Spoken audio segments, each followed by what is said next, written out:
tapped here on Big Ten Plus as the Wildcats host the Baldwin, won by decision at SIU Edwardsville, but then lost by a tech fall back in November at Princeton, and already a takedown right out of the gate for Nelson. Yeah, right away out of the gate. I was just about to talk about how Navarro is so quick to get his offense early. Nelson right away gets to that leg and a quick takedown. Not much defense there from Navarro as Nelson really pushing the pace right away. He's coming in as the underdog in this match. Navarro had a pretty good season up to this spot so far. Has just grown in his couple seasons here as a Wildcat, but needs to get to those legs early here as Nelson's definitely pushing the pace right away. Worth noting that Nelson might only have 3 victories this season, but one was a pin and one was a tech fall. So when he's won his matches, he can be convincing. Yeah, right now in a tough position for both guys to try and get some offense going. Nelson kind of in a front headlock position, but we're going to get a stalemate, send it back to the middle. Diedrich Navarro looking for his 40th overall victory as a Wildcat tonight. Career record of 39-30.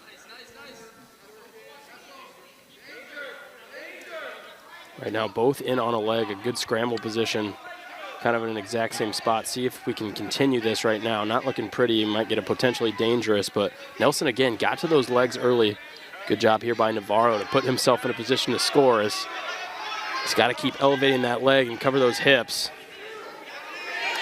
And there he goes. Gets his first takedown of the match. And now really on the offensive. In a tough position right now for Nelson. Navarro, he's comfortable on top. You see him right now trying to get a tilt going. He's trying to work that far wrist action. See, this is a long time to try and ride a guy, but at the same time, it's tough to, be on bottom and avoid getting turned. So we'll see what Navarro can do right now. He's close. 1 minute remaining in the period. Nelson so far this season in duels, won by fall against Long Island University, and could be in trouble here, courtesy of one from Navarro, but he gets out of it in time. Looks like he does get 2-point near fall right there, so just enough to get a couple of swipes. Puts Navarro back in a good spot after giving up the early takedown, but he wants more right there. Good. Just got to finish right there. Hold him down for 30 seconds, but a good ride so far from Diedrich Navarro. Nelson, meanwhile, the freshman, starting now in all 5 duels for Lock Haven so far this season, so getting ample opportunity as he gets a stalling warning. Yeah, what I've seen from Navarro so far in this top position is he's got multiple ways of trying to score. He had that good tilt where he used the wrist to start, but if one thing's not working, he's going to his next option. And a good ride out right there to push up some riding time and get a good lead here after a quick start from Nelson getting that early takedown. Really, really solid opening period from Diedrich Navarro, the redshirt sophomore from Nampa, Idaho. They're going to stay on their feet. No, that was Nelson's choice. He doesn't want to go back on bottom right there. He saw what Navarro is capable of right now, and Nelson likes his chances from his feet. And we'll have our first reset of this match.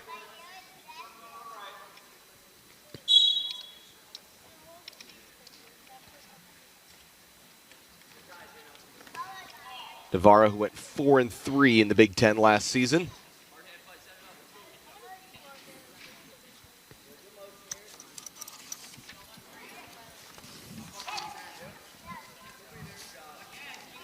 It was Nelson who was the aggressor to begin period 1, and Navarro waiting for the young Lock Haven wrestler to make a move. Navarro is someone who's improved each season, kind of like I said in the start, but he's a veteran in this room now. The way that college wrestling works is a lot of guys in, a lot of guys out, and Navarro be able to stick with this program. I think, Matt Stoniello, he loves these guys who are around. You get to develop those guys. You get to see them get better. You're going to see a lot of similar faces, especially in the Big Ten Conference. Can you improve from those matches, those tough losses last year? And, these first couple months, you wrestle those tough tournaments like Northwestern went to Cliff Keen in Las Vegas. Navarro just short of the podium out there, but a really good performance from him out there. Yeah, went 4-3 on the weekend, took home 6th place at 125 pounds, but to your point, Hayden, no shame in that. Good shot right here. Needs to finish. Nelson doing a good job with that whizzer. Navarro's able to elevate. He does. But quick movement right there from Nelson. Going to be tough to hold this one off as Nelson he's got to hold for about 15 more seconds here.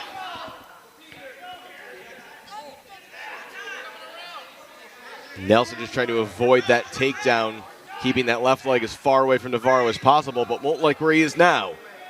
Again, made that same move, though, to just get that leg out of the way in time, and no scoring on the board in period 2. Navarro continues to lead 6-3, and didn't get any more riding time out of that period either. Well, and I think the biggest thing is how you can wrestle on the edge of the mat, and Nelson showed that right there. I mean, you give up another takedown, it's going to be a lot harder to get yourself back in this match, so credit to him. That was really good defense. Navarro had a good shot on the leg for about 30 seconds there and be able to hold there. That's impressive. And now you've got Nelson, once again the aggressor, starting on top as he did in the first period. Yeah, he's got that leg in there right now, trying to use something with it, but got a little bit too high right there, and now Navarro's in a good position on that leg.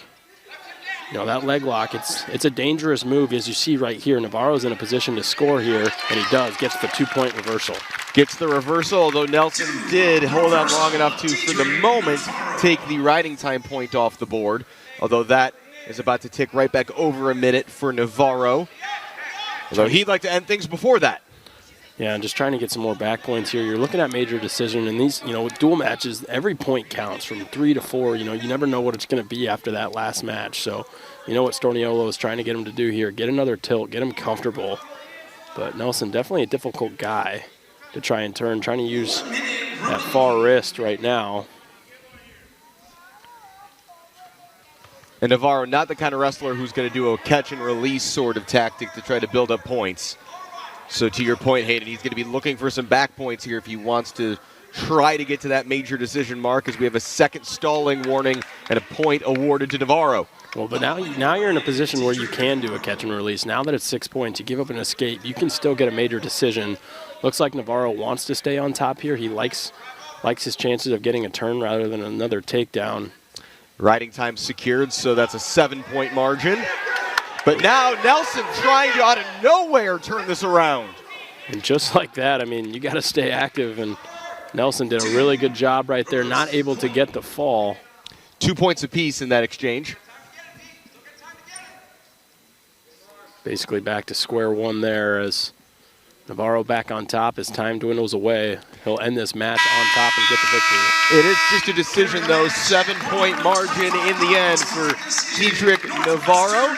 And that's a good start to the night for the Wildcats. Really good start right there. A lot of back and forth. Two guys that are quick, twitchy. Those are the fun men. Upset number 10, Dylan Shaw of Rutgers. But this is a match I've had highlighted all week. Just two guys, two MAC guys that have, tough wrestling, as you see right away. Speidel wants to wrestle on his knees a little bit. This could be a one takedown match right here. Strickland, a guy who's maybe started a bit slowly this season. He's qualified for nationals twice in his career. Did not last year. He took his redshirt year last season, went 8-2 in tournament action. But he's a two-time MAC champion from his two prior years and took third as a true freshman all the way back in 2022. So a lot of experience on the mat right here. Yeah, a lot of experience. And, like I just said, the tough hand fighting in this match is going to have to be kind of like a boxing match. You guys are going to be close to each other right here. It looks like Speidel wants to wrestle on his knees a little bit, kind of a style. And it's going to be interesting to see how he responds. A little bit too clash of styles here. Well, and Speidel coming out of the MAC, these are two wrestlers who we can surmise have likely faced off several times. It's probably at least 5 or 6 over the course of the last 4 years, you'd think, potentially. And so, to your point, a clash of styles, but also a clash where each wrestler knows basically everything there is to know about his opponent. Yeah, and that helps sometimes, but at the end of the day, when the whistle blows, you can't put those matches. Each match is different. Each way you attack the legs, each guy's getting better every time. And like right there, a good attack from Strickland. But going back to that point, every match is different. How you wrestled one guy this time isn't always going to help you in the next one. Each match, you might know a guy's tendencies and what they want to do, but as wrestlers improve, they grow over time. Speidel really impressive last season, his final year as a Chippewa. Had wrestled at 125 pounds his first 3 seasons, moved up to 133 last year, qualified for nationals, was also a Scholar All-American last season. So he's got a really impressive resume that he brings to Evanston. Yeah, and, this is, Matt Storniolo, he puts a good program. So you see a lot of guys come in for their last season. And, that's how the scope of college wrestling has been the past couple seasons. You see a lot of guys maybe come in for their final season, and no better place to do it. You're going to get good coaching, good experience. A lot of this is the last opportunity for a lot of guys to wrestle. So, to come do it in a big, wrestle the Big Ten Conference, the best conference in collegiate wrestling, there's no better way to do it. Strickland, in his 2 national qualifier seasons, went 12-1 in MAC action between his junior and senior years, now a grad student. Excuse me, his sophomore and junior years, pardon me, having redshirted as a senior. Final seconds here of this opening period, and you said it, Hayden, this might be a 1 takedown match. And these opening couple of minutes were true to that thought as it's scoreless after the first. Yeah, and we'll see what Strickland wants to do here. If he wants to go, he's got the decision. He's going to go bottom here. See if we can get a good ride. Just an opportunity to maybe pick up the pace in this match a bit if he can get an early escape. Yeah, absolutely. And, that's going to set the pace on the mat. Is he going to try to ride him out here, or is he going to let him up early and try to do it on his feet? And you only got so many seconds to do this right here, or you do get a stall warning. Just gets a good mat return right there, switches back to the legs, gets a leg in right here. So this tells me he wants to try and ride out for a little bit, likes his position. If nothing else, maybe try to get that riding time over a minute before you concede the potential escape. Again, especially in what's likely to be such a low-scoring match, just trying to do that math as you go. And any point is a good point in a matchup like this. And, it's easy for you and me to sit on the side and do math, but when you're on the mat, you're tired, you're just going to what you know, and when you're on top, you're trying to ride them out. You're trying to turn them. Of course, you want to go to your strengths, and maybe that's on your feet right now, but he's got a tough ride right now. Hasn't gotten to his feet too much right now, but gotten him flattened out right now. Let's see but it's tough arms right there from Strickland. Yeah, the math is for people like us and the coaches to do, not for the wrestlers. Speidel has won his first 2 duels as a Wildcat, both by decision in narrow margins. So, again, not unexpected. So you got those wins against SIUE and Princeton. Also competed at the Cliff Keen Las Vegas Invitational, went 3-3 on his weekend.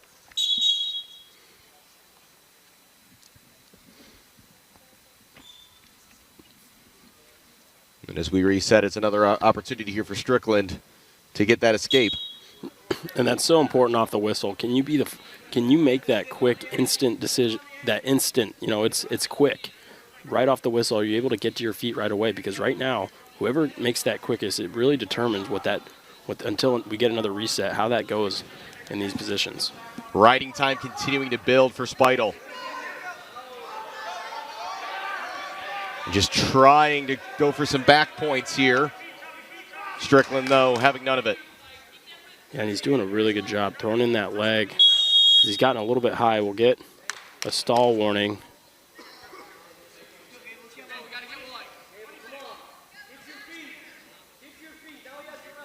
And that's kind of a controversial thing in wrestling. Throwing in your leg sometimes can be used as a stall method. When you throw in a leg, you need to be actively moving and trying to improve your position. Otherwise, referees have done a really good job over the past couple seasons making sure to call that a stall call. Yeah, because you might not expect to see a guy on top in that moment be called for stalling. It's almost more common to see the guy on bottom just trying to become one with the mat get called for the stall. And stalling is all about improving your position. Are you actively improving your position during that time? And even in the top position, you may be just trying to, get that clock to keep coming down. But referees, especially here in the Big Ten Conference, have done a good job of calling stall calls even in the top position. Point awarded on the stalling to Lockheed Strickland. Interesting that they're going to now award the stall point. We saw the 1 warning. And not a huge concern, though, you wouldn't think here for Speidel, because he did the important work, which was preventing the escape in that second round. And if he can get one here early in this third and final period, he'll be in very, very strong position, given that that riding time has been secured. It's effectively a tied match right now. Yeah, essentially. I mean, you kind of take that trade-off as terms of, you give up that escape point. But like you said, he does have that riding time here. If he can get a quick escape, you're going to see Strickland pushing the pace, trying to get a takedown in this match. He's got to start swinging, so to speak, if Speidel is able to escape. Again, no concern about riding time here. Speidel very close to the escape there. Couldn't get the reversal either. Good job with his hips right there. Quick hips, able to switch to that leg. Now close to a neutral danger count. Haven't got any swipes yet. This is a tough position to hold here. He's got a long time. Storniolo wants a neutral danger call or a locked hands call. You see him grab the brick as referees signal a locked hands. Storniolo sat back down and dropped the brick for now. He saw what he wanted to. He got what he wanted. But close to a takedown. Really just needs to get that leg, step over. Doing a really good job right here from Strickland. That's got to be close to danger calls as he switches sides and gets the 2-point reversal. And finally, the reversal, and finally points on the board for Speidel. And 1 minute to go, and the pace is about to really ratchet up here at the end of this 133-pound match. Yeah, did a really good job of quick hips, able to switch to that leg and just driving through. Strickland was going to have to fight off his back for a long time. Able to just give up the 2-point reversal. Still effectively in this match if he can get a quick escape. Speidel just trying to keep himself moving here to avoid any stalling 30 concerns. seconds remaining in the period. And they'll reset things here with 24 seconds. Wildcats looking to get victories in the opening 2 matches of the evening. Would definitely be a good start. I know, you look down the line in this dual meet, there's going to be a lot of toss-up matches. So, every duel you can get, if you can grab some bonus points, to get another caution there on Speidel.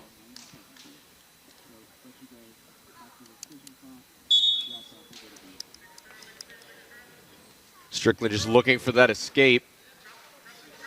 Again, that riding time point not accounted for yet. There's another locked hands call right there.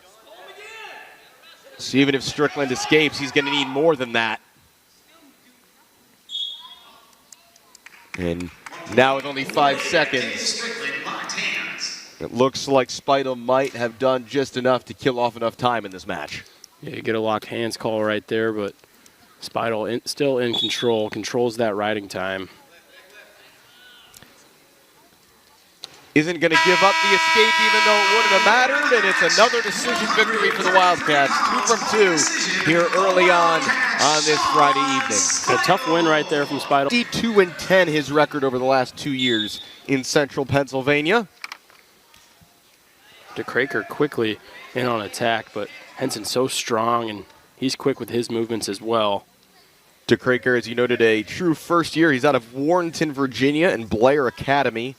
4-2 so far this season. Got his first collegiate dual win at Princeton back the week of Thanksgiving.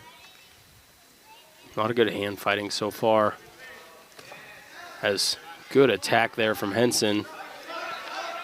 DeCraker comes up out of it, but Henson a really good scrambler, as you see right there, able to get out of it, back to our feet.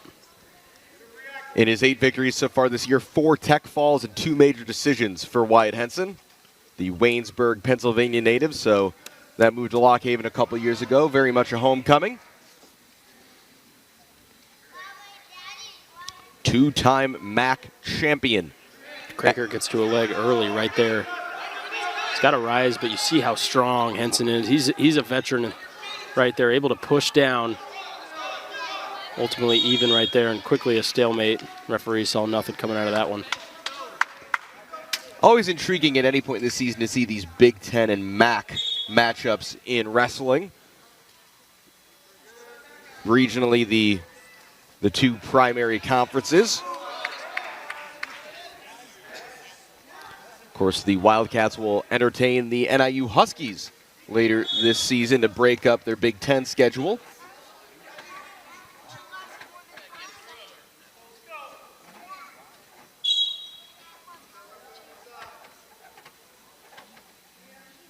Always a fun matchup, as really the only two Division I men's wrestling programs in the area. Yeah, a lot of guys for Lock Haven, Pennsylvania alums. You know, I think everybody who's watching on the stream and in this building knows what the state of Pennsylvania means to the sport of wrestling. As DeCraker gets to the leg, he's got to drive through, and he does. First takedown of the match to the first year. And this would be a bit of a statement here, Hayden, for Billy DeCraker if he was able to get a victory in this match. Yeah, definitely. This is one of his biggest tests, you know. There were a lot of matches circled on the night, and this was another one of them just because, two guys really tough at this weight class. DeCraker hasn't had a whole lot of experience at the collegiate level, but he's not scared of that. We've seen him wrestle some experienced guys thus far, showing it right now. Henson hasn't gotten much on his attack that maybe he would have as liked to, as DeCraker's gotten to those legs a couple times here early. A much more attacking matchup generally than our first two of the night, as it's the first takedown of the match for Henson. And he quickly tries to get that leg in here. That's where he feels comfortable. Getting a little high right there, and against an experienced wrestler, that can sometimes put you in a dangerous position, but able to get him back on the mat. See what that does, putting you in a high position. Only 5 seconds left to go, but you expose that leg pretty easily when you throw in that boot. More points in that first period than we saw in the entire match at 133. Just to highlight the difference in pace we're seeing here in our third match of the evening. Yeah, and with two guys pushing the pace early on, it's going to be who's got that gas tank, who's got that third period speed, who can keep that pace going the whole time, because when you're in a close match like this, that's all that matters. Can you still execute while you're tired? And you wonder if that's maybe the biggest advantage, the 4 extra years of collegiate wrestling that Wyatt Henson has, where that comes into play. Or sometimes the opposite, Young blood? Mm-hmm. A little bit more excitement. But Wyatt Henson, he's a true professional on the mat. Every time he wrestles, does have a gas tank. 70-13, his record as a bald eagle. And you don't get that record, not being able to wrestle in the third period. Right. You don't win multiple conference tournaments. You don't win matches at NCAAs. Tries to get a little shuck and by right there, trying to clear those hips, and he does. Good persistence there by Henson. And he's got a little bit of a cushion here late in this period. Flattens him out right now, and this is a really tough position. DeCraker's pretty flattened out right there, not really in a room area to try and get a reset. So, he's going to have to get to his knees quick. This escape's pretty important for the rest of this match. And gets a stalling warning for his trouble. And it's so tough to try and improve your position when you're flattened out like that. I mean, what they tell you is don't get flattened out like that to begin with, because it's so hard. Once you do it, that you might need a second, but it's so difficult to try and get off. When one guy's, just pushing all that force on you, it can be difficult. Time winding down here in the second period at 141. And increasing control of this match for Lock Haven's Wyatt Henson. Leading by 5 after the second period, and only a second away potentially from a riding time point. Yeah, and the riding time is important, but what's even more important to me in a match like this is, that's 40 seconds right there where you are just gassed, where you are on the bottom trying to do everything you can to try and even get to your knees. That takes a toll. So, to your point, it adds the riding time, but I think the more important factor is what that does to a body. Because now, if you're DeKraker, you need an escape, you need a takedown, and you need to not give anything up. You see Henson puts in that boot, but right now DeKraker's in a good spot if he can stay on the mat. As we'll head back to the middle, try it again.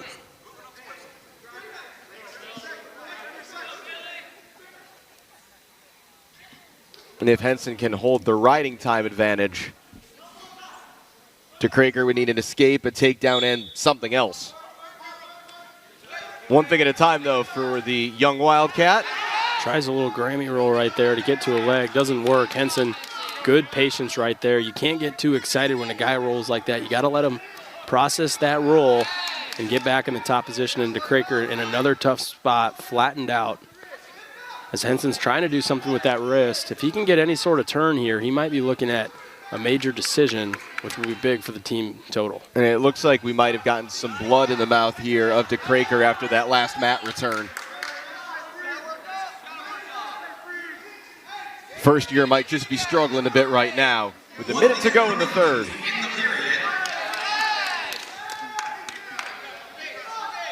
Riding time point is secured, so Wyatt Henson in very, very good shape. He'll now be considering the opportunity for a major decision. He'll get a point for a second stalling warning against DeKraker. Yeah, and right now DeKraker just doesn't have much of an answer, and this is in such a tough position to be in, as you're now going to see Henson get the stall call. Like we said, when you throw a boot in, you got to find a way to improve your position. And then now he's signaling he's going to cut him here. He wants to get that extra takedown. He sees DeKraker's tired. I still got to give credit to DeKraker here because Henson's a tough wrestler in the top position. You can see he's so advanced. He's experienced to this in college wrestling, but he's trying to go now. He wants to get that major decision. DeKraker's task now is for his team to not let him. And just try to hang on in these final 20 seconds. We're in a little bit of an upper body situation right there. I don't think either guy wants to be right there, but good takedown, good finish there from Henson. Saw some frustration on the Wildcat bench that DeKraker went for that pick.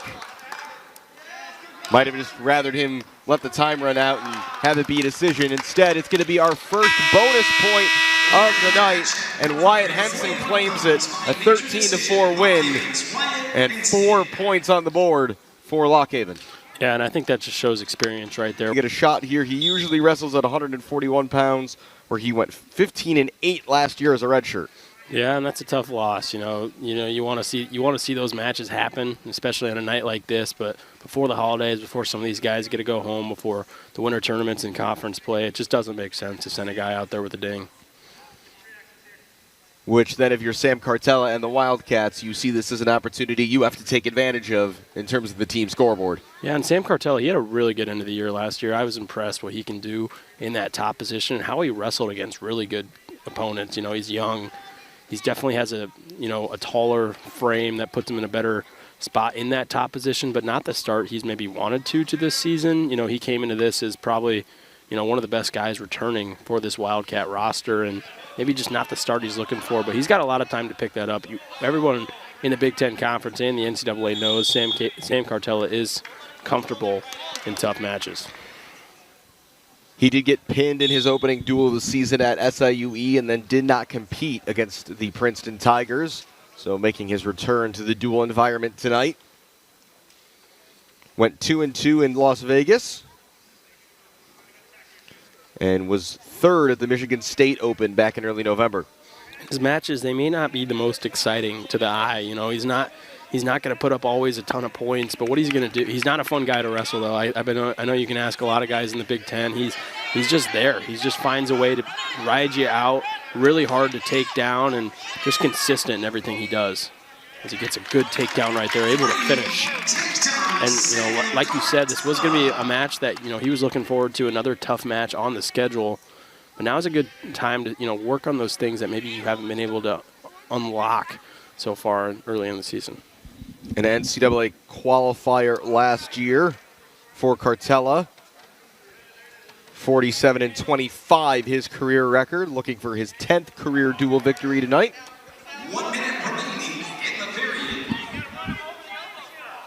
Again, it's not going to be flashy. He's going to try to secure that riding time point as early in the match as he possibly can and be just a suffocating wrestler.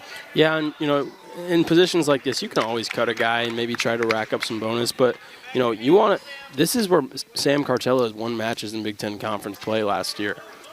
So he's got to get back to what he's good at. You see him trying to get that far wrist right now, get complete control.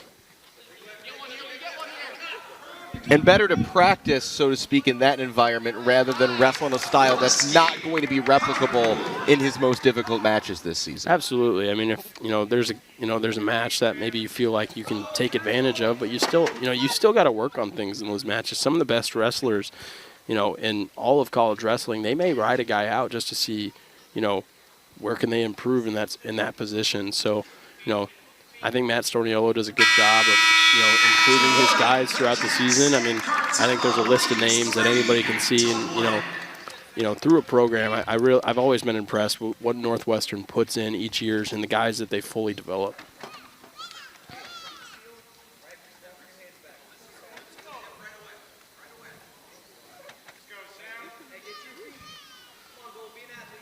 So that slow opening period comes to a close. It is always fascinating in these matches how the pace or the style of a match kind of dictates how the passage of time through it feels as Cartella gets the mat return. No points, but just trying to assert some control here early in the second period. Yeah, and really working that wrist right now. And, Cartella's not – it wouldn't surprise me if he racks up 4 minutes of riding time in a match like this. He is very capable. Hasn't really gotten close to any sort of turn right now, but – just so comfortable in improving his position on top where, his rideouts, he might not turn people, but it never looks like he's stalling. He's always actively working, which I've been so impressed with. Meanwhile, if you're Gould, can you conserve enough energy through a match like this to, when you see your opportunity to escape, take it and then try to rack up some points of your own? Right now, though, he is not getting far from the mat. But a strong showing so far from a guy who might not have expected to see any action this weekend on this road trip.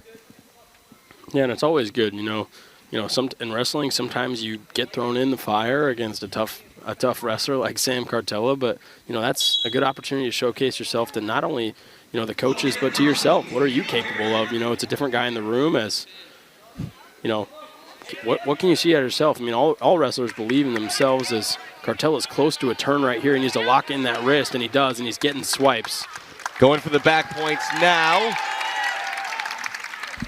How many near fall points will he get? Looks like it will be 4. And you see him bring that arm away. He wants to go for another tilt, but referee hadn't seen a change in position, so points awarded right there. But that's what Sam Cartella does good. He takes a long time to develop his action in the top position, but he finds a way to get it done. Good work. Adding in the riding time, it's a 7-point margin right now with a full period still to go. Sam Cartella trying to set up the first bonus points of the evening for the Wildcats as time ticks down in period 2. It is all going to plan here at 1:49 for Sam Cartella. Yeah, it really has right here, and he's going to go down right here, see if he can get an escape and, maybe another takedown. He's owned the top position, and, like we said at the top of the match, this is where he wants to be. Just got to get more comfortable again and get back to the way Sam Cartella did last season. Riding time is secured.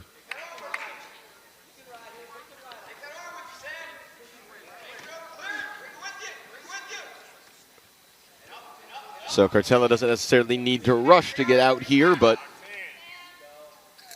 just needs to avoid ending up in any dangerous positions.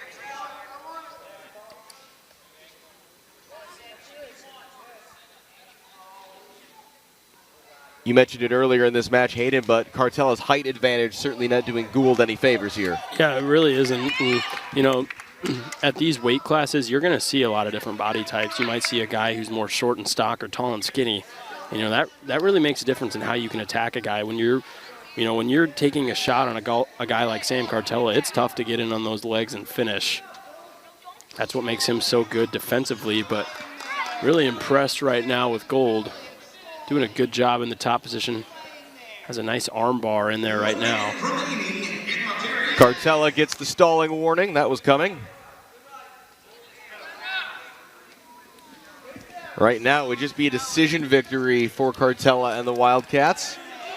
Gould doing a really, really good job right now to, if nothing else, try to keep a bonus point off the board. Yeah, and Coach Torniolo does not want to leave points on the table.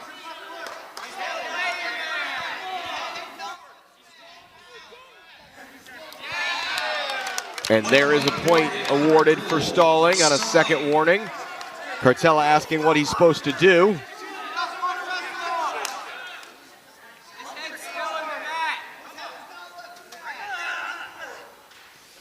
It's a tough position to be in there right now. You got to give credit to Gould here. He's done a really good job, and another stall call right there. He's changed this match a little bit here, but you know, Gould's got to have to make something do with it, or he's going to fall short as he does right here. But it is just a decision in the end, as the final score is 8-3, and the Wildcats lead 9-4. Redshirt junior, 6-3 on the season, 1-0 in the MAC so far this year.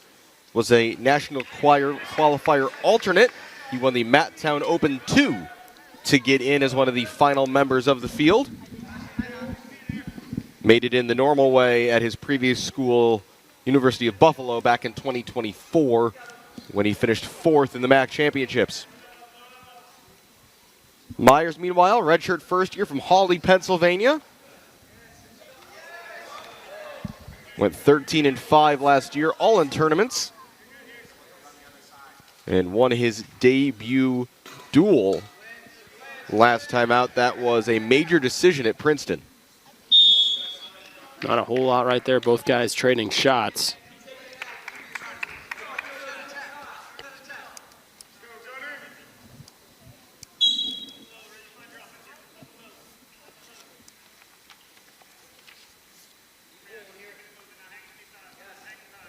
Myers, 3 major decision victories so far this year. Stampolis on the other side, 1 tech fall victory. That's all in terms of bonus points. He's big for this weight class. You can see it just looking at these two stand right next to each other. That just shows you what what wrestling's about, guys. You know, it can weigh the same, look different, be fast. Each guy has their own different style. That's what I love about this sport. Every time you step on the mat, you know, there's similarities, but there's way more differences, Alex.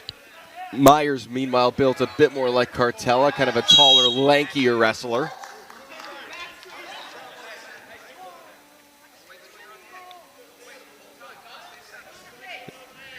Nothing doing so far in the opening minute of this match.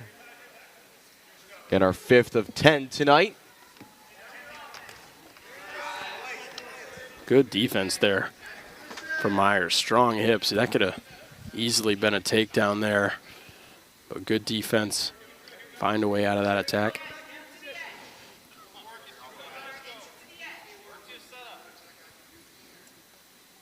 It's been really upper body, you know, trying to control that inside tie.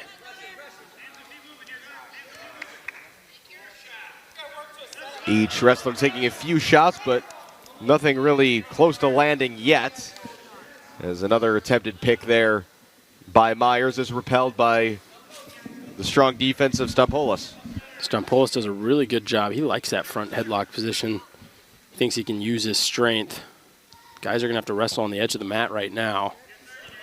Really liked how Myers has wrestled so far on the side of the mat. And doesn't look like he's not going for any big swings. He's just really trying to catch him in a bad position.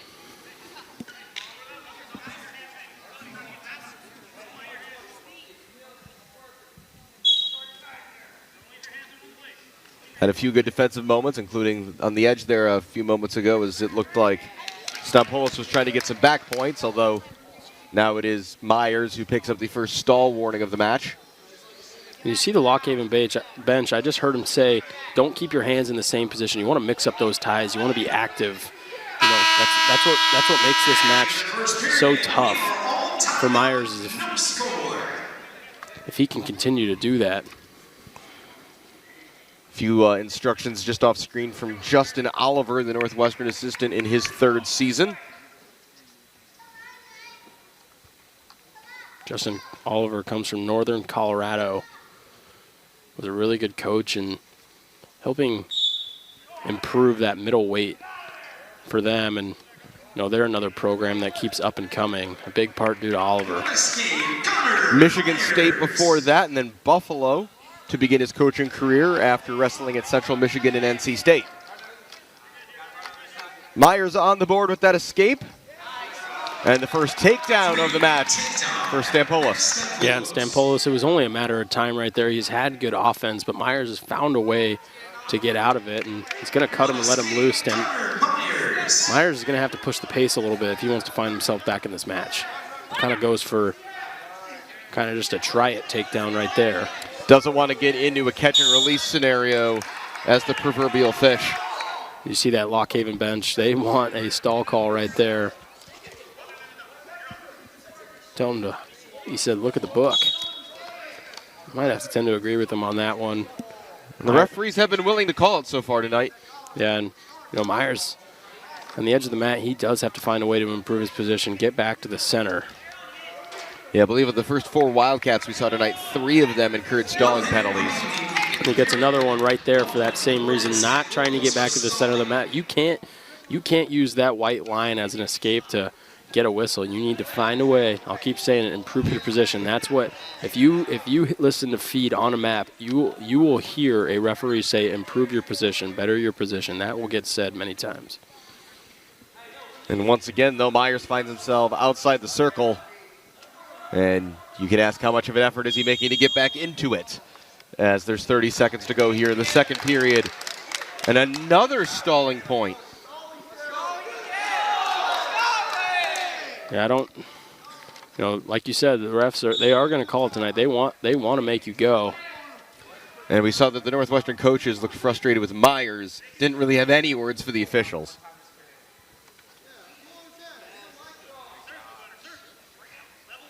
Opportunity then for Stampolis to try to score here. Yeah, and he's doing such a good job controlling that tie, that upper body, using his strength. Myers, you know, he's in such a tough spot right now. He couldn't get to the legs if he wanted to right now.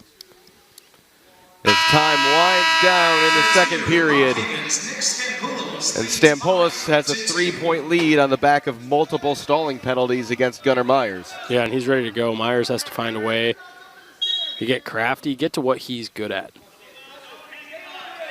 Again, you talk about a contrast of styles. Myers, again, seems more like a Cartella type who wants to slowly grind through a match. Stampolis here just wants to go. He looks much more comfortable on the attack. Yeah, he does, and it's not even been the attack. It's just in these tough tie positions. You see him kind of get to a front headlock position. It tires you out. You do not want to be in this position that Myers is in right now. It's uncomfortable. You know, you kind of go with what the other guy is doing, and that's all you can kind of do is really just fight. And you know, you really only have control of your legs in a situation like this. You're going to get a lot of stalemates right there, but you know, it is taking a toll on Myers. It's showing.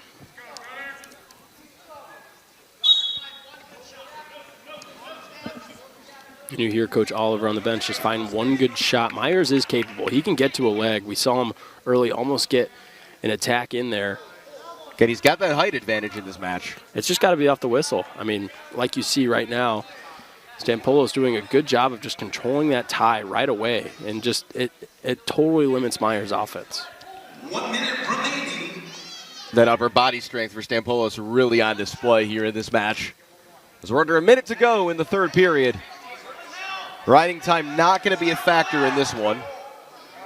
As we get our first stalling warning against Stampolis.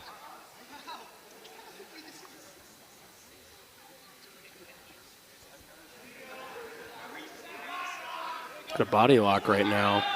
He's got to find a way to get circled to that mat, and he does. As we get a potentially dangerous. Still just a takedown match. Riding time not a factor. Can Myers land some sort of shot here late? Because now it's in the interest of Stampolis to stall.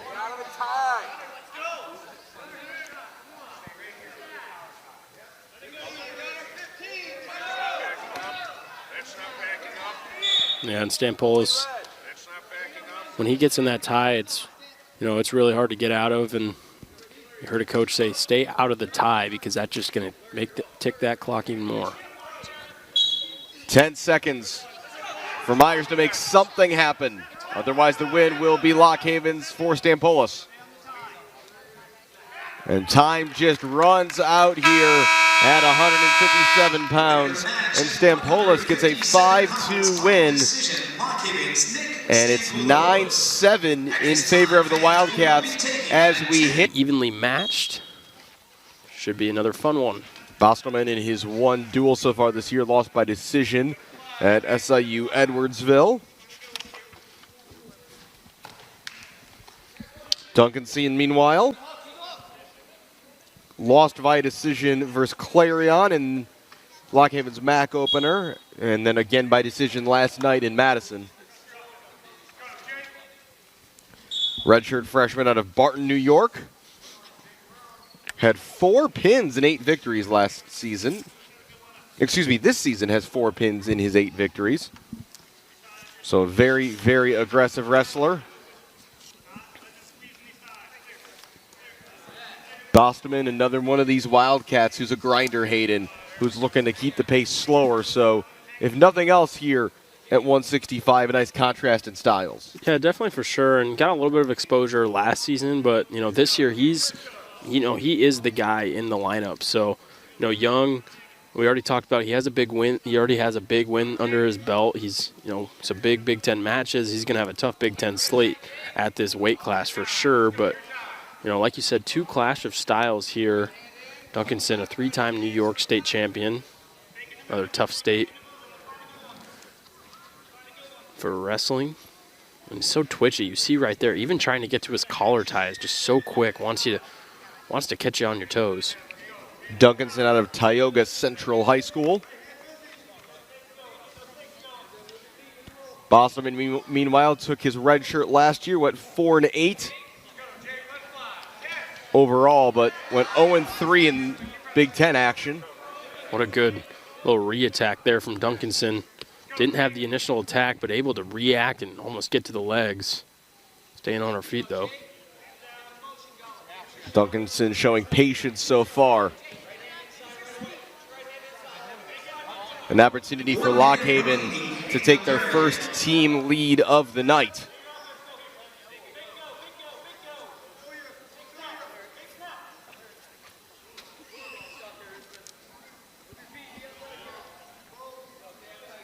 In a duel like this, every match so important. Almost got around. Duncanson showed his strength right there.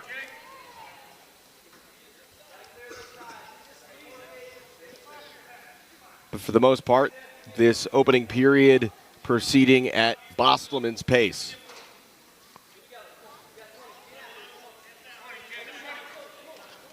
Goes for the blast double right there. Good defense from Bostelman.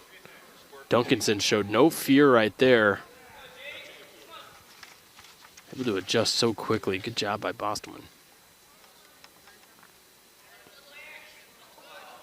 And again, if you're Duncanson, how many shots are you willing to take? How much energy do you have to take them?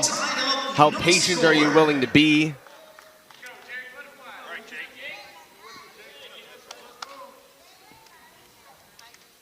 See how he is. If he can get up to his feet quick.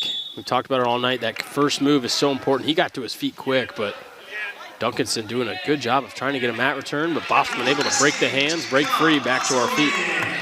And puts just that little bit more pressure on Duncanson, even though it is just the 1 point, and the need at some point for one of these attacks to land.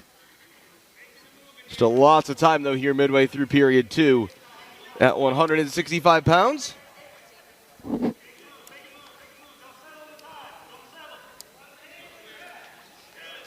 Good misdirection right there from both wrestlers. Very much feels like a match of wits here in this one. For sure. One long staring contest here at 165. Yeah, neither guy really been able to commit to attack. I mean, both guys have had opportunities, just not one to really pull through on. Guys have had opportunities at the legs, but, you know, even like right there, not able to fully commit. And there's an opportunity, but good recovery by Bostelman after it looked like he had slipped. It's almost as if Bostelman is just daring Duncanson into attacking, so he can himself look for a reversal opportunity.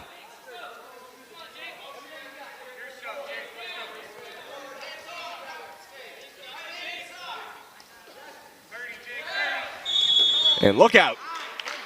As out of the hardwood goes Duncanson.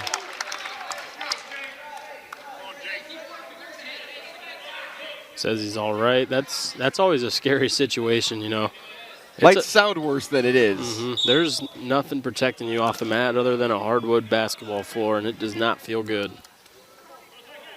You see what Duncanson's trying to do. He's trying to get a misdirection, kind of giving it away a little bit too much, and I think that's where he's maybe lacked to get in on a takedown. Bostelman knows what's coming as Bostelman gets on the offense. Might be too late. This is going to be a tough position to try and score from as Duncanson quickly grabs that far ankle. Is that ends period 2? You mentioned the lack of protection when you go off the mat here inside Welsh Ryan, and this is no knock on Welsh Ryan, but of course the Midlands Championship is going to be hosted over in the Ryan Fieldhouse next week, which, if you're not familiar, is I think might have a good claim to the most scenic view of a football practice facility in the country. I think you may be right. The floor-to-ceiling couple-story windows right along Lake Michigan. Which is all to say the turf might be a bit more forgiving than the hardwood of a basketball court. Still doesn't feel good. You know, these guys, they elevate you, and getting thrown on any surf doesn't feel good on a mat either all the time. As it's going to be a tough defense right here. He's trying to fight off this single leg. Good control on that shoulder, but Duncanson needs to elevate if he can. Some sort of whizzer. He's kind of lost it, though, right now. Uncomfortable position, though, maybe for Bostelman in that right leg, but he gets it back underneath. Back to our feet. Wow, what a good defensive standing there from Bostelman. Something's got to give here. Not sure it's going to be either of these guys. Yet to see any overtime tonight. I already like what Bostelman's doing with his feet. Much more here in the third period. Looking more for the attacks. We saw a lot of Duncanson to start, but like right there, gets to that leg. Trying to elevate quickly and finish over. And they got to get a mat return. And he got it. First takedown of this match, and it might be the only one that Jacob Bostelman needs. Yeah, and Storniolo telling him to keep working, keep him on the mat. He's in a good position right now. And no stalling calls. It's a tough, you know, when you flatten him out, we've talked about it all match. Man, but what he did, his footwork right there, like a boxer, finding the perfect time to act, he certainly did so. Time runs out here at 165, and it's a victory by decision, 4-1 for Jacob Bostelman, and it's a 5-point lead now for the Wildcats as a team as we out of Mount Carmel. Just one of the more storied wrestling programs out of the Catholic League here in Metro Chicago.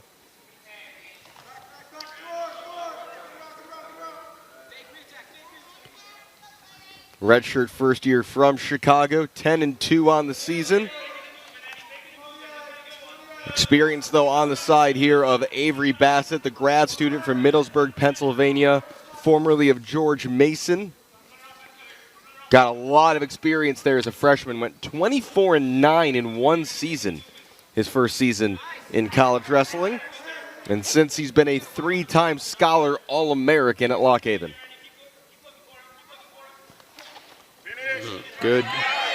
Good drive right there. Starts with a double, switches to a single, and picks that far ankle and gets the takedown. Really good start for Eddie Enright. Bassett, meanwhile, 70-24 now in 4 years as a bald eagle. Yeah, and it just shows, when you come from a school like Lock Haven, it's all about growth, and that's what I love to see in some of these smaller programs with guys who stick around and maybe don't have your best freshman year or something, but NCAA qualifier by your senior year and a real contributor and someone you got to look out for once NCAAs come around. Looking for a bit of a bounce back here, Bassett, though, went into the MAC tournament as the #1 seed last year, 6-0, and did not come out of there with the title.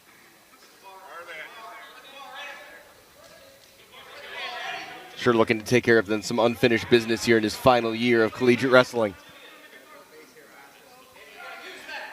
Got to give credit to Enright now. Really tough ride. Trying to get, he's got one hand on the thigh pry, and we're going to get it stalling against Lock Haven right there. 5 major decision wins so far this year and 10 victories for Enright. Already showing he could be a very, very bright future prospect for this Wildcat team. Yeah, it's good to see local talent stay. We've talked about it all night with Lock Haven as well, but you touched on it, Mount Carmel. Not only one of the best schools in the Chicago area, but worldwide. So many good wrestlers have come out of that program. It's good to see one prodigy sticking around the Chicago area. Yeah, the Catholic League generally you can expect to churn out a handful of D1 wrestlers every single year.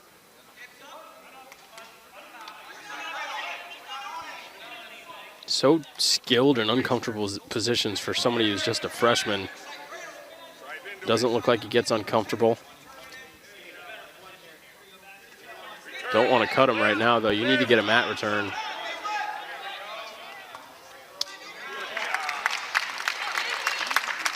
There is that mat return, and it doesn't score him points, but just continuing control of this match. And the riding time goes over 2 minutes as the first period ends. That's a really, really solid couple of minutes there for Eddie Enright. Yeah, and he just kept working on top, which I was impressed with, just improving his position, trying to get a turn in there. Wasn't able to do so, but 2 minutes of riding time. That's a good way to start off this match.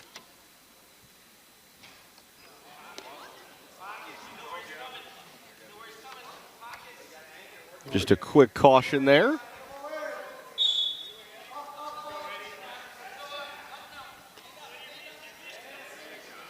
Trying to get some sort of cradle in, but Enright's a tough guy to get a cradle on. Kind of looks like he's got one. He's close. He's got it locked up, but good job by Enright. That could have been a huge swing in this match. He was close. Going for it again. Looks like he's almost got a spladle. He's got that leg in there, but he's too high right now. Enright trying to sneak through. He's anchoring on that shoulder. And really good work there by Eddie Enright for the reversal. Wow. I mean, it's a veteran play right there. It sure does. And, credit to Bassett. He got Enright in a cradle position early. Not able to finish that through, but looked like he was almost able to turn into somewhat of a spladle there. Great composure there from Enright as he's trying to get some offense on his own. 1 minute remaining in the second. And Enright looking for his first ranked victory in a dual match.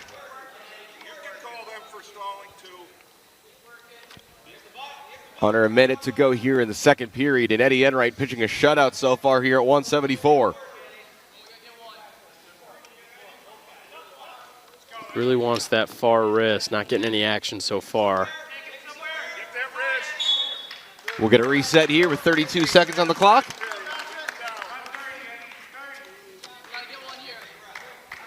And if Enright can get a win here for the Wildcats, it'll be all the pressure on the Bald Eagles starting at 184. At the same time, it would be an opportunity for Northwestern to lock up this duel. Yeah, in another position, you can still go for that major decision. But Enright doing really good in that top position. He's tried to really lock in that far wrist, not having a whole lot of luck. Going to have the riding time secured before the third period even starts.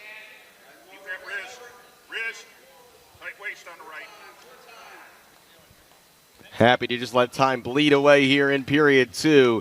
And Eddie Enright, the redshirt first year, impressive through 2 periods. Yeah, very impressive, just composed in those difficult positions. I mean, he got in a spot right there where the match could have been over quickly. Bassett, had that cradle locked up and got out of it quickly. Went from conceding back points or worse to a reversal in a matter of seconds. Bassett's going to go for his feet. He likes position there as you see him get to a leg early, but quick reaction there. Enright already has his mind on a reversal. Don't like where that knee's at. Thank you. That is facing the wrong way.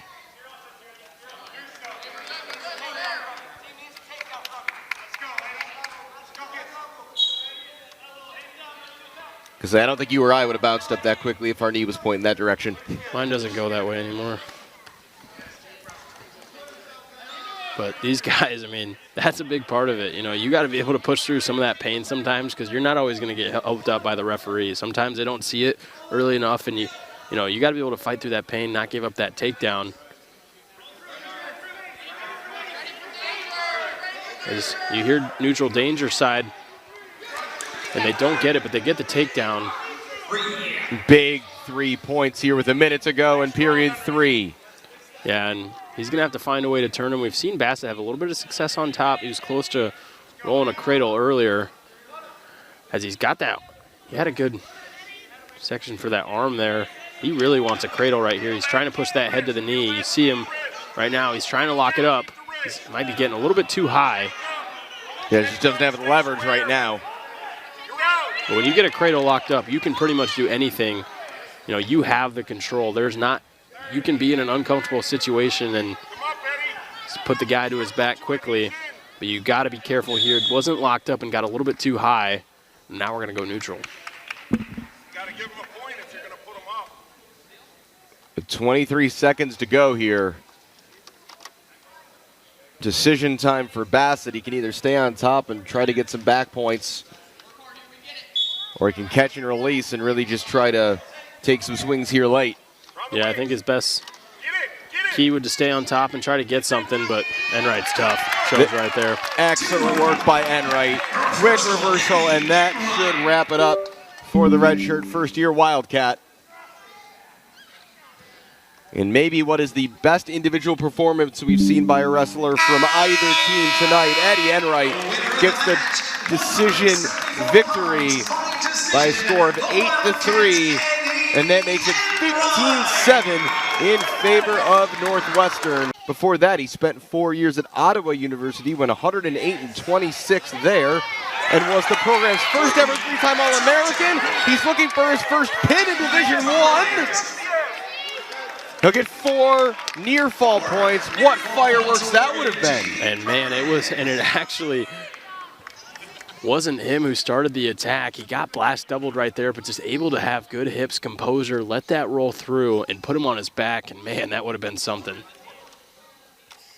Yeah, but yeah, to the earlier point, doesn't matter what level you're at, a 4-time All-American, quite a resume. NAIA, it's a tough wrestling there too. You see a lot of guys who were at the division level go down to NAIA and they succeed well too. So it's tough wrestling. Any person who's wrestling, in the championships, these guys can all compete with each other. You could say some similar things about the Division III level. You get some smaller guys in terms of, maybe strength in a lot of regards, but the delta, so to speak, between the top end and the bottom end is so wide that, you do occasionally see guys who at the very top end be able to come to the Division I level and really compete. Yeah, for sure. Tough wrestling in all divisions. That's what makes this sport so fun to watch. Perez, though, very well traveled. He's a native of Deming, New Mexico. Then went to Ottawa in Kansas. Then Life University in Georgia. And now is here in Evanston. Yeah, good place to finish out your career. He's going to get some tough exposure to Big Ten wrestling. And as two Midwestern guys ourselves, I think, yeah, we would certainly concur with the end point of his journey Sure, right. here in Big Ten country. Early lead here for Perez.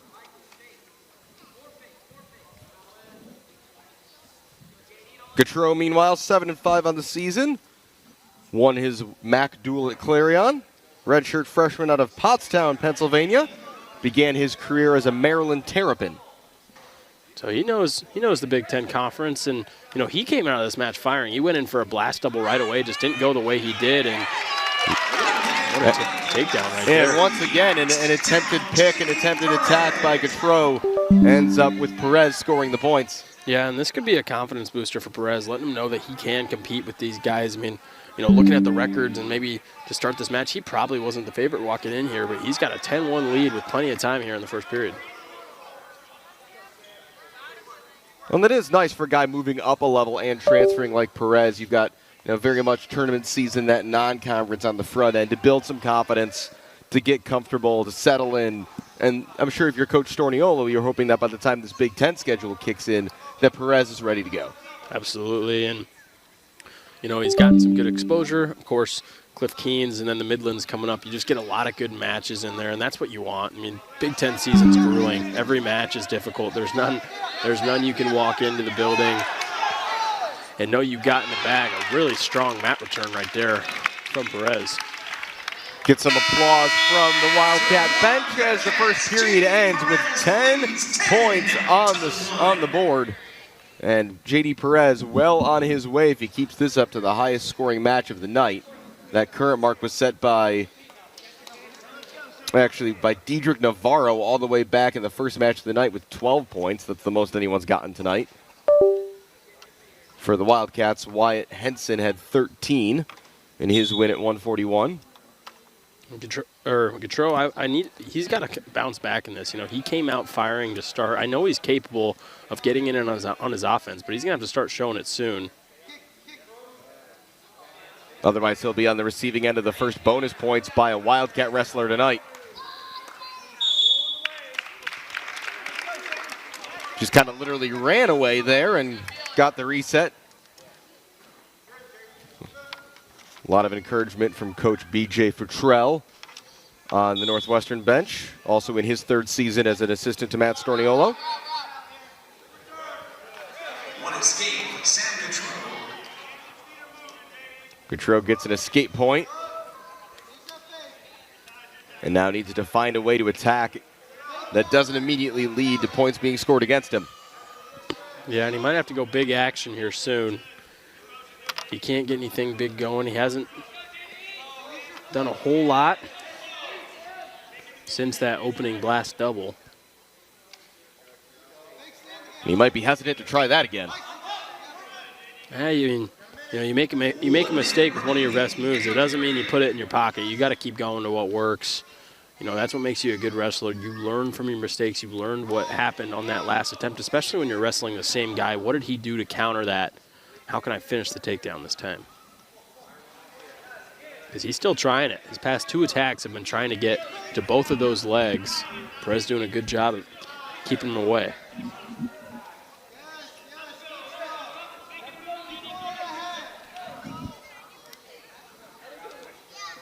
Under 30 seconds in the second period. No points for Perez yet in this frame.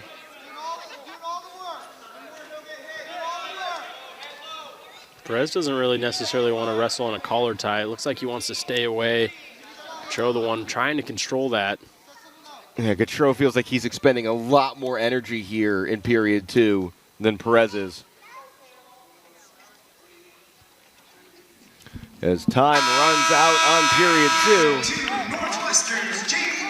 And Perez seems pretty satisfied with where this match is at right now. Yeah, and he should be. He's in a comfortable position, but he hasn't had to use a whole lot of energy in this match either, so he's got a full tank here in the third.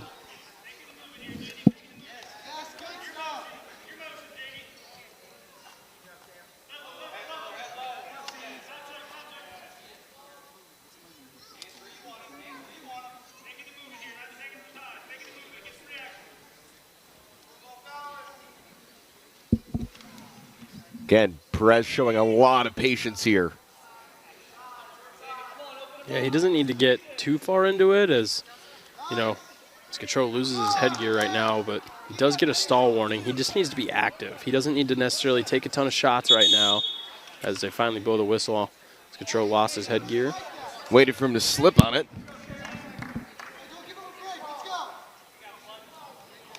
Get some blood time here as well. And so just a longer time now for Perez to rest. And let's see what the concern is here for Gautreau.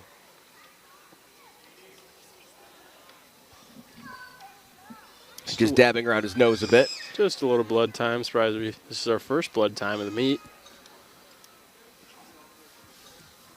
Yeah, I think it was, who did we see earlier? I think it was Billy DeCraker had some blood in his mouth, but it didn't look like it got on anything. It's been a very clean fight, so to speak, in that regard.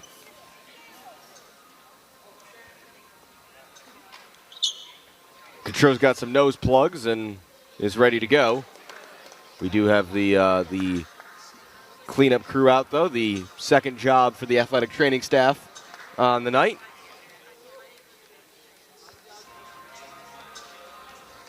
Fun duel so far. A lot of back and forth. A lot of matches that, you know, you thought would go one way and went the other. This one of them for sure.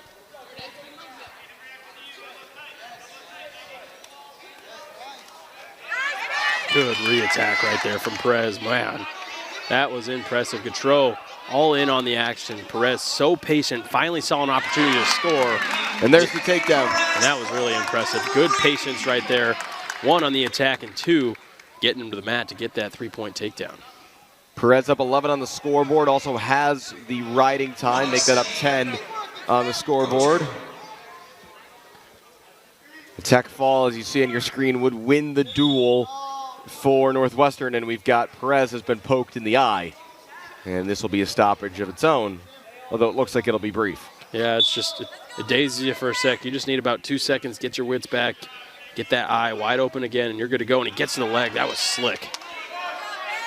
Again, you mentioned how we had a lot in the tank going into this third period. He's showing it now, J.D. Perez. Yeah, and he just needs to get that ankle free, and he might have the three-point takedown as we're getting the neutral danger count. As, you know, it's not a takedown if he gets to his back, but like right now he's close. If that shoulder blade hits, ref can start a neutral danger count if he exposes just a little bit more.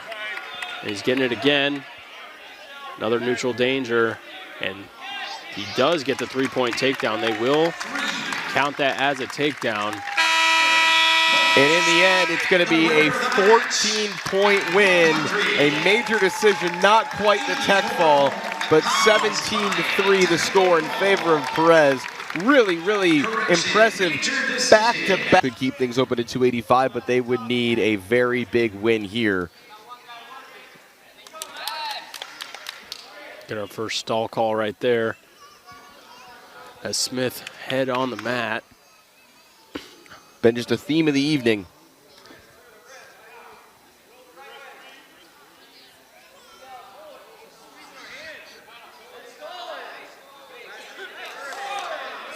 Hogan trying to get a second stalling warning and a point.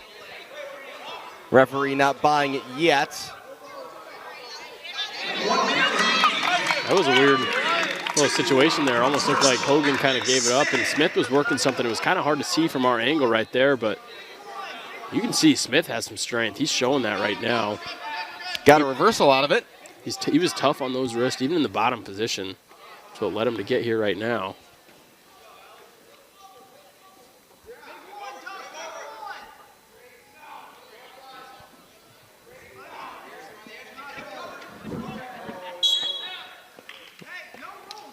Will reset.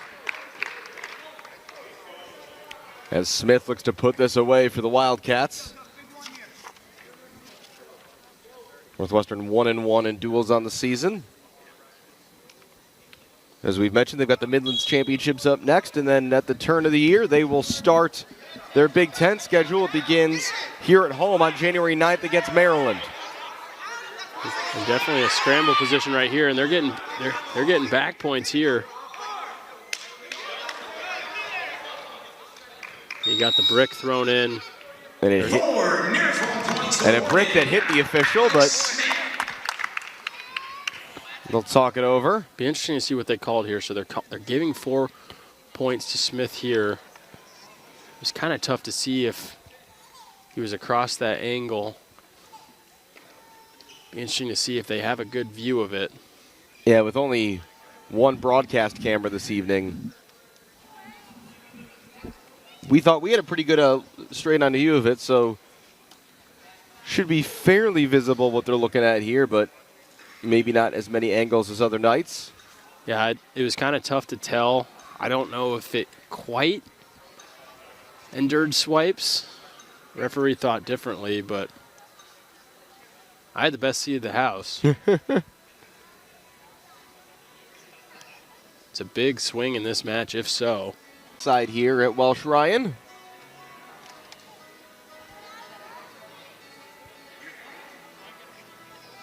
A building, of course, in the shadow of the ever-progressing Ryan Field. Looks like they've mostly got the roof on next door. It's been a while since I've been down here to Evanston, and it looks great. Coming to Big Ten football likely in the fall of 2020.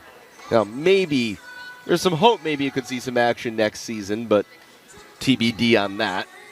Certainly at the very latest, it'll be ready for the 2027 season. As Martin Stadium continues to serve as the temporary home of Northwestern football. Referee's taking a good long look here. Yeah, you don't want to get this one wrong. That's a big swing in this match. But, you know, we were talking in the pregame, you know, it's if they can't find anything conclusive, it's going to stand. So, you know, they're going to do the best they do to make this right. But that's, you know, sometimes the difficulty is if you can get an angle to really change your mind, and that's what's taking so long. They may not have the best angle, but they know how important this decision is to the match. And a new rule clarification this year, something they've slightly tweaked, is if the referees decide the reason they can't make a call is their view is obstructed, the challenging coach does not lose that challenge. The call on the mat would stand, but you are not deducted that challenge from your 2. So that's a clarification worth looking out for, although I don't think that's going to apply in this situation. It looks like they will reverse it. 1 point Northwestern and 3 point near fall Northwestern. Interesting. So it is kind of a change, but not really. It's going to be a 3 point near fall instead of a 4, which we'll see if that ends up mattering.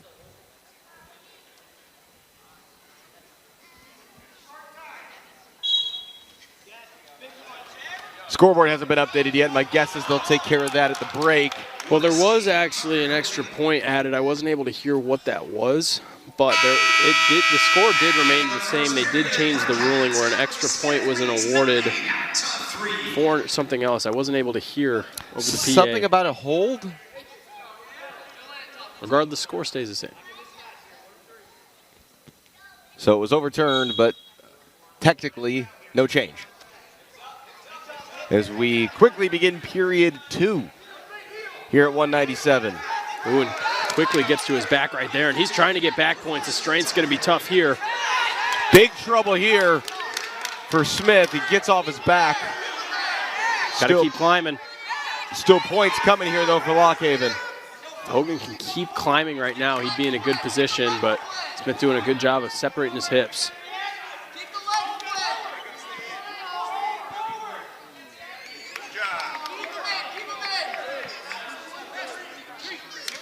Doing a good job right there, staying on top, and just got some extra clarification right there. They did call, you called it that illegal hold, so that's where that additional point stayed. But right now, Hogan has to put himself back in this match with those 4 near fall.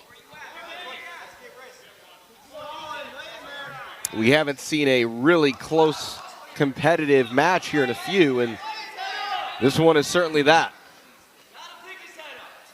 As Hogan also knows he needs at least a tech fall here if he wanted to keep Lockhaven in the match going into 285. Getting that many points seems unlikely, which means he needs a pin. Stalling warning against Northwestern. And a point. That was 2 stalling warnings in very quick succession. Be consistent, ref.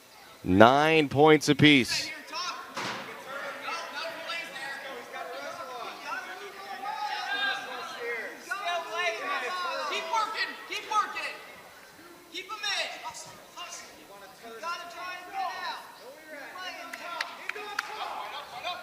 Not much going on here on the edge of the mat.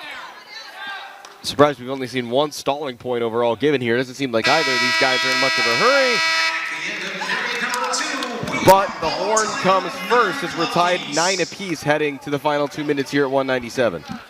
Storniolo telling Alex Smith to go neutral. And off the whistle, right away, Hogan gets the offense going. Smith able to react quickly.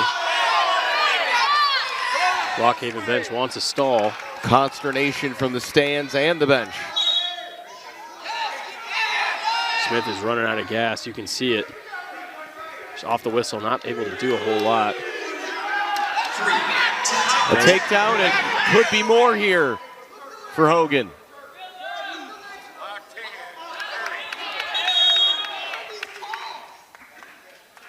Get a locked hands call. Send him a restart, and Smith will get a point. But Smith, off the whistle, he's going to have to find a way to get up and go because that is where Hogan is winning this match.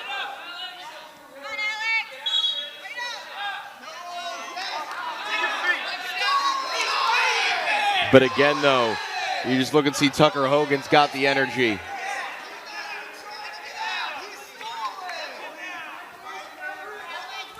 Hogan with a 2-point lead. Riding time secured as well. 2 hands on that wrist. 2 hands on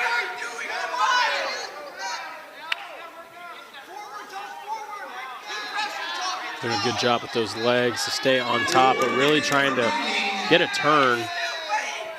Not much from Smith on bottom right now. Just doing a good job of not letting Hogan extend this position. Hogan just has him stuck to the mat right now. Trying to turn around and use his strength. When a guy's tired, it's a lot easier to get creative and just use all that strength you got.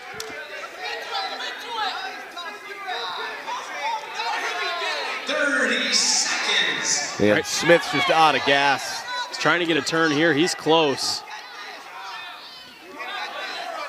Tucker Hogan trying to secure the first fall of the night. Starting to run out of time. Hogan wants another stall point.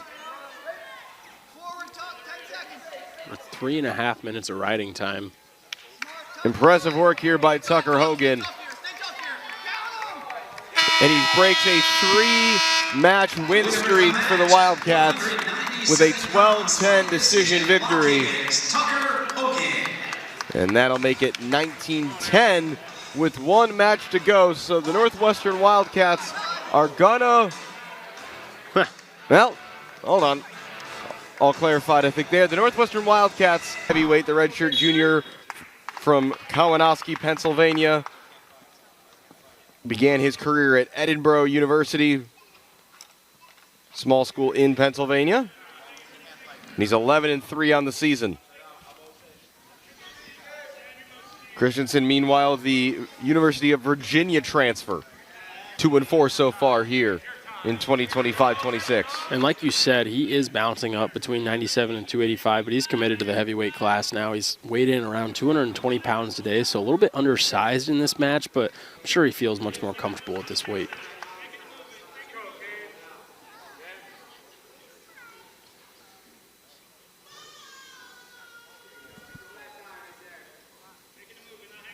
Christensen, his 2 victories this year were both by major decision. Sotolano, 2 falls, 3 major decisions in his 11 wins. Tries to get to that underhook, Christensen.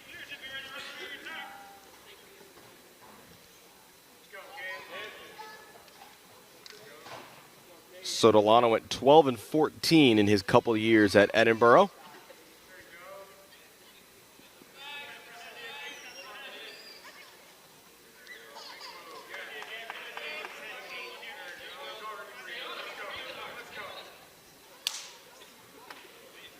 Still trying to get that underhook.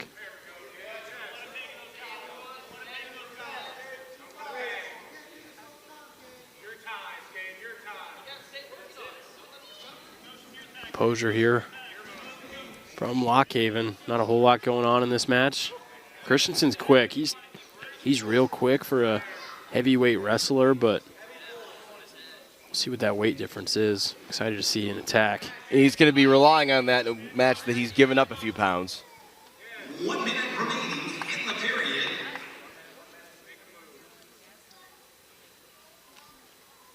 Both wrestlers have remained entirely on their feet in this opening period.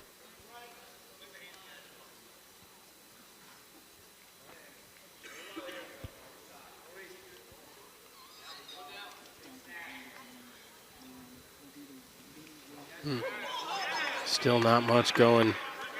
Both these guys, we haven't seen much from Lockhaven on this end here. He's just trying to control the hand fighting.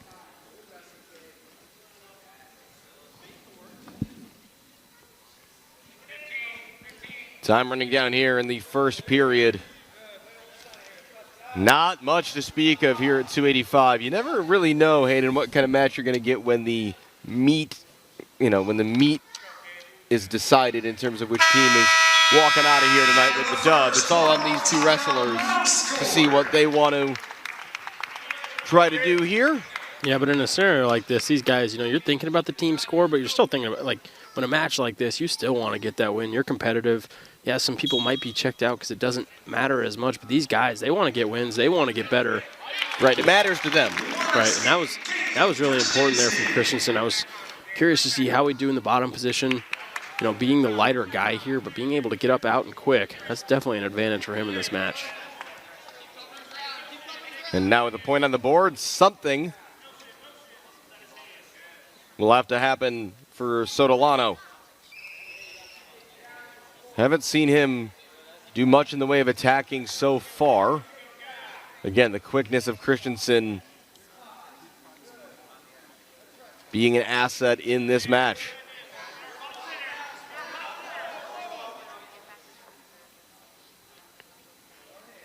Christensen, a coach's son, his dad, legendary Hall of Famer coach from Southeast Polk, Iowa, one of the powerhouses in the state of Iowa. Christensen, state champion out of Southeast Polk, dominated his way through the field. Two-time high school All-American on the back of his 2 state championships.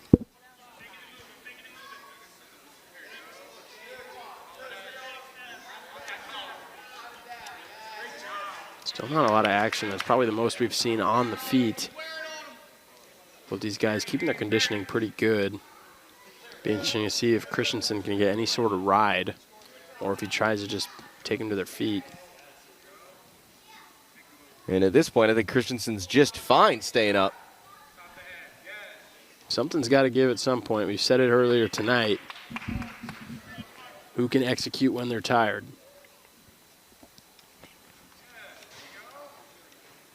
And the way this is going, Gabe Christensen might be okay winning this thing 1-0. Yeah, I don't think we're going to get in a position like that. I mean, this would be a tough ride here. Yeah. Christensen's definitely capable of doing so, but, it has to start right here. One, can he get him to the mat right away, and can he keep him there? And then the question is, if Sotolano escapes, what does the rest of this match look like?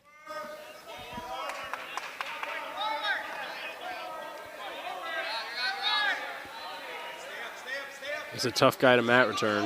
One escape, Kane Sotolano. And here we go, 1 point apiece. Or are we destined for sudden victory here at 285? A lot of time left. It almost feels like we're in a sudden victory match right now. Right. The next takedown, it feels like it might be the only one. Maybe just a little frustration building here for Sotolano.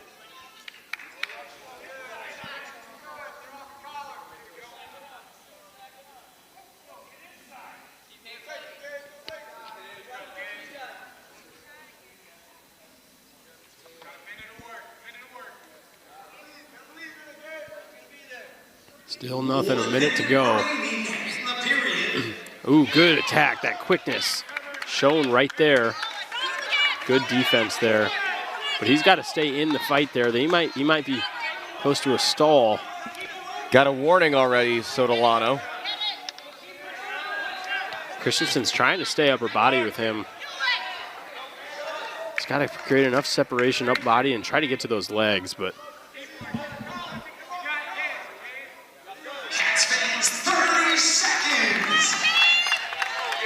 30 seconds to go here in period 3.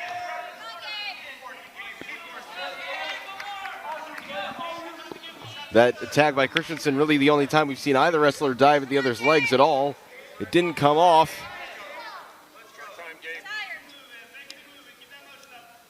Is there a last salvo here in regular time from either wrestler? There is not, and it will be a sudden victory situation to end the night here in Evanston.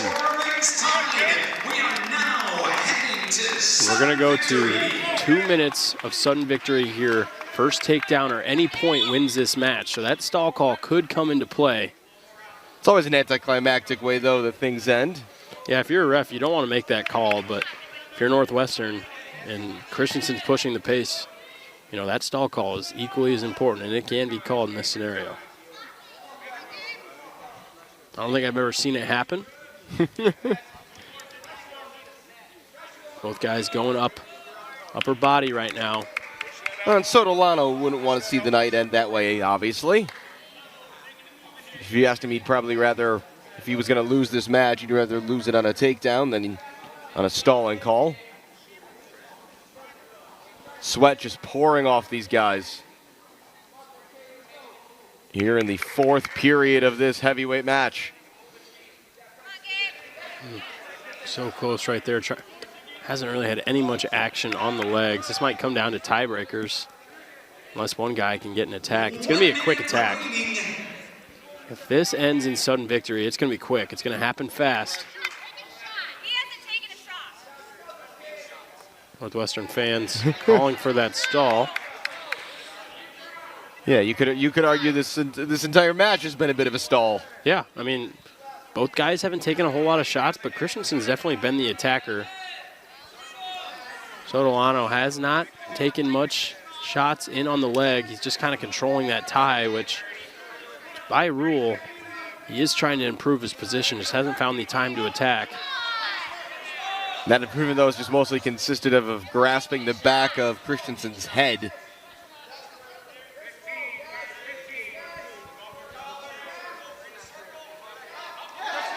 And now, Christensen was almost in trouble there, and he gets out of the headlock.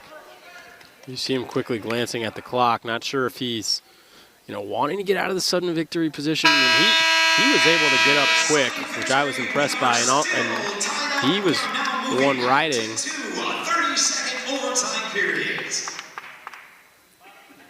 So 2 30-second overtimes now. In these tiebreakers, it's really important how long you ride these guys out. Still, those stall calls, I have seen this happen, a stall call get called in tiebreakers. And it can make a big difference, especially if one guy is able to get up and the other guy isn't. Christensen holding on for dear life here. Again, the lighter man in this matchup. And Sotolano finally gets away and gets the escape.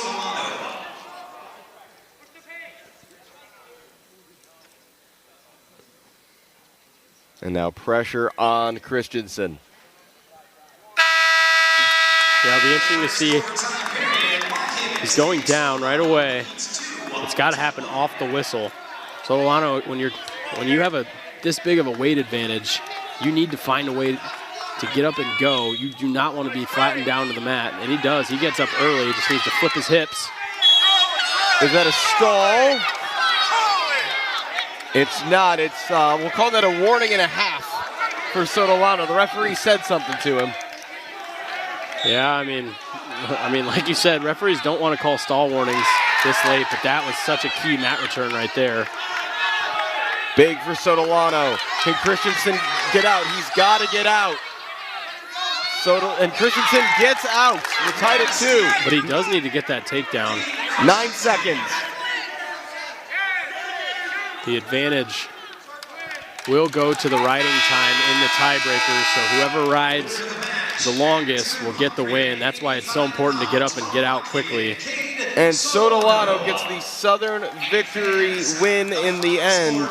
And that is how things pan out, which means it's 19-13, a victory for Northwestern.